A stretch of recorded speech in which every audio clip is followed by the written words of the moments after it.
ಎಲ್ಲ ಗೃಹಲಕ್ಷ್ಮಿಯರಿಗೆ ಇವತ್ತಿನಿಂದ 15ನೇ ಕಂತಿನ ಹಣದ ಹೊಸ ರೂಲ್ಸ್ ಜಾರಿ.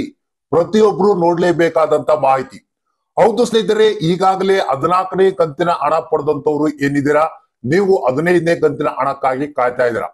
ಸೊ 15ನೇ ಕಂತಿನ ಹಣವನ್ನ ಪಡಿಬೇಕಾದ್ರೆ ಇವತ್ತಿನಿಂದ ಜಾರಿ ಆಗ್ತಿರುವಂತಹ ಹೊಸ ರೂಲ್ಸ್ ಅನ್ನ ನೀವು ತಿಳ್ಕೊಳ್ಳೇಬೇಕು. ಇಲ್ಲಾಂದ್ರೆ ನಿಮ್ಮ ಖಾತೆಗಳಿಗೆ 15ನೇ ಕಂತಿನ ಹಣ ಬರಲ್ಲ. ಎಲ್ಲಾ ಗೃಹಲಕ್ಷ್ಮಿಯರು ಗಮನ ಇಟ್ಟು ಕೇಳ್ಬೇಕು. ಪ್ರತಿಯೊಬ್ರು ಈ ಕೆಲಸ ಅಂದ್ರೆ ಈ ಹೊಸ ರೂಲ್ಸ್ ಏನಿದೆ ಇದನ್ನ ತಿಳ್ಕೊಳ್ಳೇಬೇಕು, ಮಾಡ್ಲೇಬೇಕು ಕಂಪಲ್ಸರಿ. ಇಲ್ಲಪ್ಪ ಅಂದ್ರೆ ನಿಮ್ಮ ಖಾತೆಗಳಿಗೆ 15ನೇ ಕಂತಿನ ಹಣ ಜಮಾ ಆಗಲ್ಲ. ಸ್ನೇಹಿತರೆ, ಈಗಾಗಲೇ 14ನೇ ಕಂತಿನ ಹಣ ಬಿಡುಗಡೆ ಆಗಿದೆ. ಆಲ್ಮೋಸ್ಟ್ 80% ಜನಗಳಿಗೆ 14ನೇ ಕಂತಿನ ಹಣ ಜಮಾ ಆಗಿದೆ. ಸೊ ಇನ್ನು ಕೆಲವರಿಗೆ ಮಾತ್ರ 14ನೇ ಕಂತಿನ ಹಣ ಬರಬೇಕು. ಡೋಂಟ್ ವರಿ, ಅವ್ರಿಗೆ ಕೂಡ ಬರುತ್ತೆ.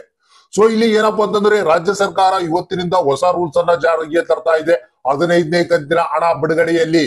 ಯಾಕಂದ್ರೆ ಅತಿ ಶೀಘ್ರದಲ್ಲಿ ನಿಮ್ಮ ಖಾತೆಗಳಿಗೆ 15ನೇ ಕಂತಿನ ಹಣ ಜಮಾ ಆಗ್ತಾ ಇದೆ. ಇದು ನಿಮಗೆ ಗೊತ್ತಿರುವಂತ ವಿಚಾರ. ಮೇ ಬಿ ಇನ್ನು ನಿಮಗೆ ಏನು 2-3 ದಿನಗಳಲ್ಲಿ ಈ ಒಂದು 15ನೇ ಕಂತಿನ ಹಣ ಜಮಾ ಆಗುತ್ತೆ. ಆದ್ರೆ 15ನೇ ಕಂತಿನ ಹಣ ಪಡಿಬೇಕನ್ನೋರು, ಸೊ ಎಲ್ಲರೂ ಅನ್ಕೊಂಡಿರ್ತಾರೆ 15ನೇ ಕಂತಿನ ಹಣ ಆಸ್ ಇಟ್ ಆಗಿ ಸೇಮ್ ಆಗಿ ನಮ್ಮ ಖಾತೆಗಳಿಗೆ ಬಂದು ಜಮಾ ಆಗುತ್ತೆ. ಯಾಕಂದ್ರೆ ಪ್ರತಿ ತಿಂಗಳ ಹಣ ಜಮಾ ಆಗ್ತಾನೆ ಇದೆ.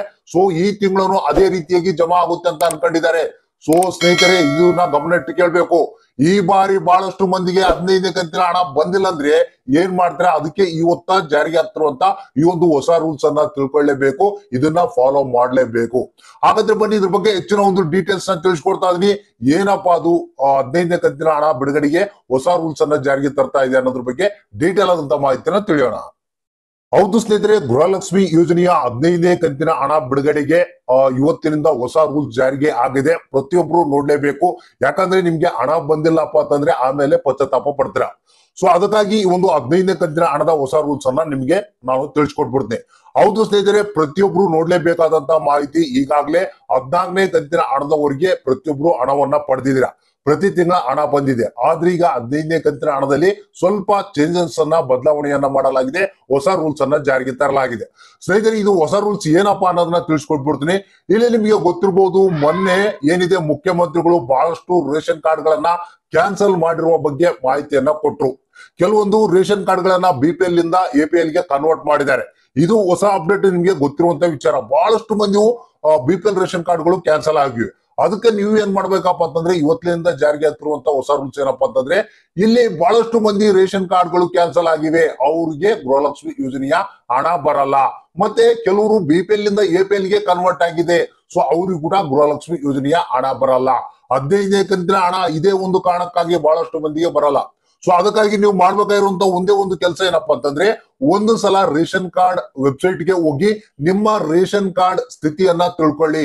ನಿಮ್ಮ ರೇಷನ್ ಕಾರ್ಡ್ ಏನಾದ್ರೂ ಕ್ಯಾನ್ಸಲ್ ಆಗಿದೆಯಾ, ಅಥವಾ ಒಂದು BPL ಇಂದ APL ಗೆ ಏನಾದ್ರೂ ಕನ್ವರ್ಟ್ ಆಗಿದೆಯಾ ಅಂತ ನೀವು ಆಹಾರ ಇಲಾಖೆಯ ವೆಬ್ಸೈಟ್ ಮುಖಾಂತರ ನೀವು ಚೆಕ್ ಮಾಡಿಕೊಳ್ಬಹುದು. ಒಂದ್ ವೇಳೆ ಅಲ್ಲಿ ನಿಮ್ಗೆ ಗೊತ್ತಾಗಿಲ್ಲಪ್ಪ ಅಂತಂದ್ರೆ, ಹೊರಗಡೆ ಹೋಗಿ CSC centre, Karnataka one, Bengaluru one ಏನಿರ್ತವೆ, ಗ್ರಾಮ ಒನ್ ಕೇಂದ್ರಗಳು ಏನಿರ್ತವೆ, ಅಲ್ಲಿ ಹೋಗಿ ಒಂದ್ಸಲ ನಿಮ್ಮ ರೇಷನ್ ಕಾರ್ಡ್ ಏನಾದ್ರೂ ಕ್ಯಾನ್ಸಲ್ ಆಗಿದೆಯಾ ಅಥವಾ BPL ಇಂದ APL ಗೆ ಏನಾದ್ರೂ ಕನ್ವರ್ಟ್ ಆಗಿದೆಯಾ ಅಂತ ನೀವು ಒಂದ್ಸಲ ಚೆಕ್ ಮಾಡ್ಕೊಳ್ಳಿ. ಯಾಕಂದ್ರೆ ಇಲ್ಲಿ ರಾಜ್ಯ ಸರ್ಕಾರ BPL ರೇಷನ್ ಕಾರ್ಡ್ ಗಳನ್ನ ಕ್ಯಾನ್ಸಲ್ ಮಾಡಿದೆ, ಮತ್ತೆ BPL ಇಂದ APL ಕನ್ವರ್ಟ್ ಮಾಡಿದೆ. ಆದ್ರೆ ಯಾರ್ಯಾರ್ದು ಆಗಿದೆ ಅನ್ನೋದ್ರ ಬಗ್ಗೆ ಇನ್ನೂ ಮಾಹಿತಿ ಗೊತ್ತಿಲ್ಲ. ಅದಕ್ಕೆ ನೀವು ಈ ರೀತಿಯಾಗಿ ಚೆಕ್ ಮಾಡ್ಕೊಂಡ್ಬಿಟ್ರೆ ನಿಮಗೆ ಈ ಬಾರಿ 15ನೇ ಕಂತಿನ ಹಣ ಬರುತ್ತಾ ಇಲ್ಲ ಅನ್ನೋದ್ರ ಬಗ್ಗೆ ಪಕ್ಕ ಮಾಹಿತಿ ಸಿಕ್ಬಿಡುತ್ತೆ. ಯಾಕಂದ್ರೆ ನೀವು ಪ್ರತಿ ತಿಂಗಳ ಹಣ ಬರುತ್ತೆ ಅಂತ ಸುಮ್ಮನೆ ಕೂತ್ಕೊಂಡ್ಬೇಡಿ. ಈ ರೀತಿ ಆಗಿತ್ತಪ್ಪ ಅಂತಂದ್ರೆ ಬಹಳಷ್ಟು ಪ್ರಾಬ್ಲಮ್ ಆಗುತ್ತೆ. ಅದಕ್ಕೆ ಒಂದ್ಸಲ ನಿಮ್ಮ ರೇಷನ್ ಕಾರ್ಡ್ ಸ್ಥಿತಿಯನ್ನ ಚೆಕ್ ಮಾಡ್ಕೊಳ್ಳೋದು ಬಹಳಷ್ಟು ಒಳ್ಳೆಯದು. ಒಂದು ವೇಳೆ ನಿಮ್ಮ ರೇಷನ್ ಕಾರ್ಡ್ ಕ್ಯಾನ್ಸಲ್ ಆಗಿದ್ರೆ ಅಥವಾ BPL ಇಂದ APL ಗೆ ಕನ್ವರ್ಟ್ ಆಗಿದ್ರೆ ನಿಮಗೆ ಗೃಹಲಕ್ಷ್ಮಿ ಯೋಜನೆಯ 14ನೇ ಕಂತಿನ ಹಣ ಬರಲ್ಲ. ಇದು ಗಮನದಲ್ಲಿ ಇಟ್ಕೊಳ್ಬೇಕು. ಅದಕ್ಕೆ ಈ ಕೂಡಲೇ ನಿಮ್ಮ ಈ ಒಂದು ಹೊಸ ರೂಲ್ಸ್ ಪ್ರಕಾರ ಈ ಒಂದು ಕೆಲಸವನ್ನ ಮಾಡಿಕೊಂಡು ನಿಮ್ಮ ರೇಷನ್ ಕಾರ್ಡ್ ಸ್ಥಿತಿಯನ್ನ ತಿಳ್ಕೊಳ್ಳಿ.